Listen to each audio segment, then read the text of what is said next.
पौराणिक कथाओं में राजा बलि का बहुत बार उल्लेख मिलता है, जो ऋषि कश्यप के कुल से थे। राजा बलि के दादा का नाम प्रहलाद तथा पिता का नाम विरोचन था।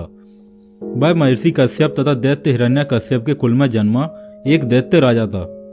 वह स्वभाव से अपने दादा के समान दानवीर था, किंतु उसमें दैत्यों के गुण होने के कारण अहंकार तथा धर्म भी था।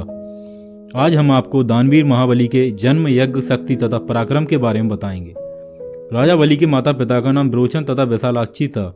उसके दादा प्रहलाद थे, जो भगवान विष्णु के प्रिय भक्त थे। अपने पिता विरोचन की देवराज इंद्र के द्वारा छल से हत्या कर देने के बाद राजा बलि तीनों लोकों के सम्राट बने थे। वह अत्यंत शक्तिशाली तथा पराक्रमी था। इसी के बल पर उसने तीनों लोकों पर अपना राज्य स्थापित कर लिया था। उसकी राजधानी दक्षिण भारत में केरल में थी। चूंकि उसका जन्म प्रहलाद के कुल में हुआ था, लेकिन दैत्य जाति के होने के कारण उसके अंदर अहंकार ज्यादा था। वह दानवीर होने के साथ साथ अधर्म रूपी कार्य भी करता था। हालांकि वह भगवान विष्णु का भक्त भी था, लेकिन देवताओं आदि से वह ईर्ष्या करता था।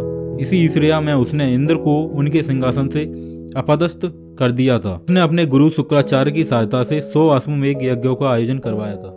99 यज्ञों का वह सफलतापूर्वक आयोजन कर चुका था, और यदि वह 100वां यज्ञ भी निर्विघ्न आयोजित कर लेता तो इंद्र के पद पर वह हमेशा के लिए आसीन हो जाता। उसके इस कृत्य से देवताओं में भय व्याप्त हो गया, लेकिन किसी में भी उसे रोकने की शक्ति नहीं थी। स्वयं देवराज इंद्र असहाय अनुभव कर रहे थे।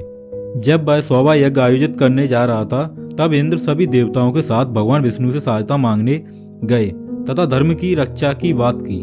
जब भगवान विष्णु को बलि के द्वारा 100वां यज्ञ करने तथा उसके प्रभाव का ज्ञान हुआ, तब उन्होंने धरती पर अवतार लेने का निश्चय किया। चूंकि राजा बलि उनके प्रिय भक्त प्रहलाद का पुत्र था, इसलिए वे उसका वध नहीं करना चाहते थे। इसलिए उन्होंने उसका अहंकार दूर कर इंद्र को फिर से स्वर्ग के आसन पर बिठाने के लिए एक योजना सोची। उसके लिए भगवान विष्णु ने एक छोटे ब्राह्मण का अवतार लिया, जिसे बटुक ब्राह्मण अवतार भी कहा जाता है। इसके बाद राजा बलि की यज्ञशाला में गए तथा कुछ मांगने की इच्छा प्रकट की। राजा बलि द्वार पर आए किसी ब्राह्मण को खाली हाथ वापस नहीं भेजते थे, इसलिए वह यज्ञ शुरू करने से पहले ब्राह्मण को दान देने की इच्छा से बाहर आ जाया करते थे। भगवान विष्णु ने 52 अवतार में उससे 3 पग धरती मांगी, जिस पर राजा बलि को आश्चर्य हुआ। गुरु शुक्राचार्य ने उसे रोकने का प्रयास किया, लेकिन राजा बलि ने अपने दानवीर व अहंकारी स्वभाव के कारण ब्राह्मण को 3 पग धरती देने का संकल्प ले लिया।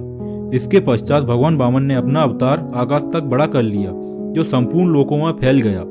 उन्होंने अपने एक पग में संपूर्ण पृथ्वी तथा दूसरे पग में स्वर्ग लोक नाप लिया।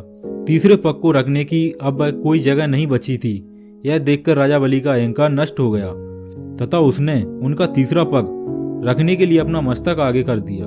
भगवान विष्णु ने तीसरा पग रखकर उसका मान भंग कर दिया तथा उसे पाताल लोक भेज दिया। इस प्रकार राजा बलि के हाथ से स्वर्ग तथा पृथ्वी का अधिकार छीन लिया गया और वह पाताल लोक में रहने लगा। मान्यता है कि वर्ष में एक बार राजा बलि अपने प्रजा से मिलने अवश्य आते हैं। इस अवसर पर केरल के लोग प्रसिद्ध ओणम का त्योहार मनाते हैं तथा राजा बलि का हर्षोल्लास के साथ स्वागत करते हैं। दोस्तों, आज की हमारी कहानी आपको पसंद आई हो तो हमारे चैनल को सब्सक्राइब करें एवं वीडियो